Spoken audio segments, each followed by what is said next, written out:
बहिरंतस्य भूतानाम अचरम चरमेव च सूक्ष्मत्वात् तद्विज्ञेयं दूरस्थम चान्तिके चयत्। वह परब्रह्म परमात्मा अंदर भी है, बाहर भी है, और संपूर्ण चराचर जगत में वह छोटा बन के भी है, वह बड़ा बन के भी है। जो आदमी बहुत दूर खड़ा है उसके अंदर भी है, जो आदमी बहुत पास में खड़ा है उसके अंदर है, अंदर भी है। यानी कि वह परमात्मा मनुष्य खंड खंड हो सकता है, जीव खंड खंड हो सकता है, पर परमात्मा खंड खंड नहीं हो सकता।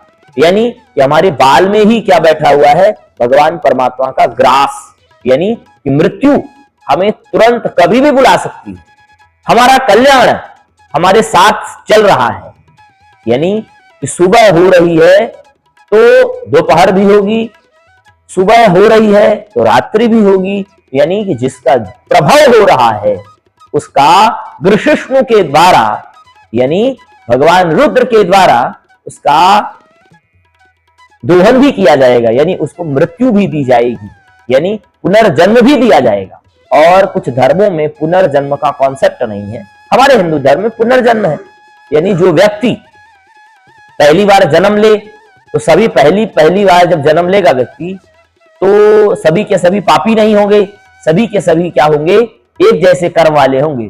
तो एक जैसे कर्म वाले व्यक्ति अंबानी ही क्यों नहीं भगवान बनाया, अंबानी बनाना चाहिए। तो यह भगवान ने गीता के तुम्हारे 4थे अध्याय में कहा था कि गुण कर्म विभागस्य, यानी हम चातुर्वर्ण्यम मया सृष्टम गुण कर्म विभाग सह तस्य कर्तारम अपि माम विद्धि कर्तारम अव्ययम्।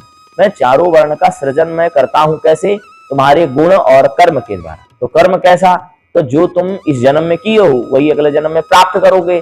तो वह जो परमात्मा है वह तुम्हारे अंदर बुद्धि के रूप में व्याप्त है, विवेक के रूप में व्याप्त है। विवेक के साथ कार्य करना चाहिए। वह ना तो बटा हुआ है ना तो कुछ है, वह आपके कर्मों के द्वारा आपको फल दे रहा है, वही परमात्मा है। सभी लोग महान बन सकते हैं, सभी लोग सब कुछ कर सकते हैं।